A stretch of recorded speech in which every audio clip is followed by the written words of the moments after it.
پاکستان کے بالخصوص پنجاب کے ہر تھانے کے باہر ایک بڑی اچھی کوٹیشن لکھی ہوئی ہے. کاش کہ اس کوٹیشن پہ ہم سب عمل کرنے لگ پڑیں. وہ تھانے پہ بھی عمل نہیں ہو رہا. دکھ کی بات تو یہ ہے. وہ کوٹیشن یہ ہے کہ گناہ سے نفرت ہے, گناہ گار سے نفرت نہیں ہے.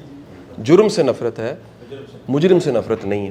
تو پرابلم یہ ہے کہ ہم نا فرد سے نفرت کرنے لگ پڑے ہیں. ایک بات یاد رکھیے گا, آپ نفرت سے کسی کو بدل نہیں سکتے, بدل آپ محبت سے ہی سکتے ہیں. یار دیکھیں, آپ کی تمنا کو جنت میں چلا جائے, یہ نفرت کی بنیاد پہ لے کے جا سکتے. اتنی خوبصورت تمنا ہے, یہ اللہ کا بندہ بن جائے, اس کی توحید ٹھیک ہو جائے, یہ دین کی طرف آ جائے, اس کی آخرت بہتر ہو جائے. اتنی بڑی تمنا آپ نفرت کی بنیاد پہ کر سکتے. یعنی دنیا کی سب سے بہترین وش, بیسٹ وشز جسے کہا جاتا ہے, وہ آپ نے کسی کے لیے کی, اس کی بنیاد تو محبت پہ ہونی چاہیے.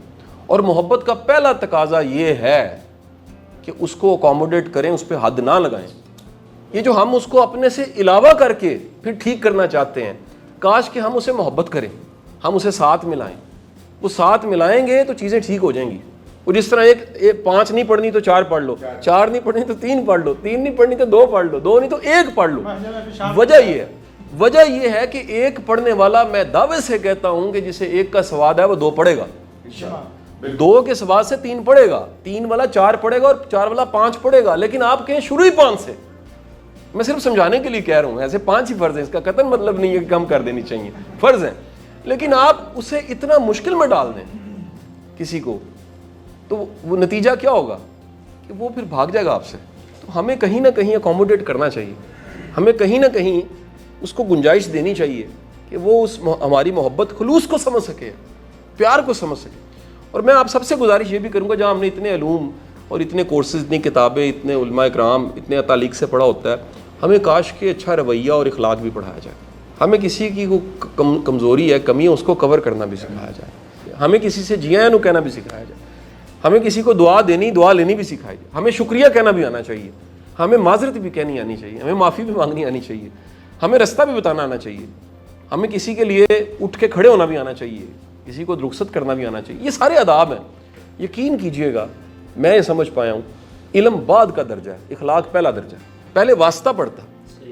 یقین کیجئے, ڈاکٹر کی دوائی بعد میں کو کھاتا ہے, پہلے ڈاکٹر کے رویے سے اندازہ لگاتا ہے کھانی ہے کہ نہیں کھانی. دنیا کی بہترین آیت آپ پڑھ کے کسی کو سکھا رہے ہیں, سکھانی ہے, آپ کی نیت یہ ہے کہ میں نے اس کو یہ دین سکھانا ہے, لیکن آپ کا رویہ ٹھیک نہیں ہے, وہ دور ہو جائے گا. اور دنیا کی بہترین آیت بھی اس پہ اثر نہیں کرے گی. لیکن آپ کا رویہ ٹھیک ہے تو وہ تھوڑی سی کم علمی بھی چل جائے گی. سو کہیں نہ کہیں ہمیں ایک یہ بھی تحریک آخری چلا لینی چاہیے کہ یہاں پر بہت زیادہ ضرورت, جہاں علم کی ضرورت ہے وہاں پر شدید معاملات پہ بھی بہتری کی ضرورت ہے, معاملات سکھانے کی بھی بڑی شدید ضرورت ہے. میں ایسے بیش بہا لوگوں کو جانتا ہوں جنہوں نے زندگی وقف کر دی ہے تبلیغ کو, لیکن اپنی ذاتی زندگی صفر ہے. اس کو جسٹیفائی وہ کر لیتے ہیں کہ نہیں جی کیونکہ دین کے کام پہ لگے تھے تو یہ جائز ہے. ایسا نہیں ہے, دین یہ نہیں ہے. کم از کم دین تو ہے, وہ 3 بیٹیاں بھی بیاہ کے پال کے جوان کر کے رخصت کی ہیں تو اللہ کے رسول نے گارنٹی دی ہے کہ جنتی ہے. معاملہ بھی تو دین ہے نا, تجارت بھی تو دین ہے نا, سب کو ساتھ لے کے چلنا بھی تو دین ہے نا. وہ آپ نے جتنا دین کو علیحدہ کر دیا, صرف عبادات محدود کر دیا, یہ بڑا ظلم اور ستم کیا. ہمیں معاملات کو بھی انکریج کرنا چاہیے. میں بڑے ایسے موضوعات پہ جس پہ بات ہی نہیں ہو رہی, میں چھوٹی سی مثال آپ کو دیتا ہوں. کیا وراثت میں ہماری بیٹی کا جو حق ہے, کم از کم 43 سال کی زندگی میں نے ایک جمعے کا خطبہ اس موضوع پہ نہیں سنا. میں نے تو نہیں سنا, آپ نے سنے ہوں گے. کیا عشر بھی لازم تھا؟ میں گاؤں سے میرا تعلق ہے, میں نے اپنی شعوری زندگی میں کبھی جمعے کا خطبہ اس پہ نہیں سنا کہ آپ زمیندار لوگ ہیں, عشر دیں, معاشرت بہتر ہو جائے گی, معاشرہ اور معاشرے کی اکانومی بہتر ہو جائے گی. زکوٰۃ پہ ہم نے زور لگایا, وہ عشر بڑا ضروری تھا. کہاں چلا گیا عشر ہمارا؟ اس موضوع پہ بات ہی نہیں ہو رہی. یہ درگزر معافی, یہ معاملہ, یہ سب موضوعات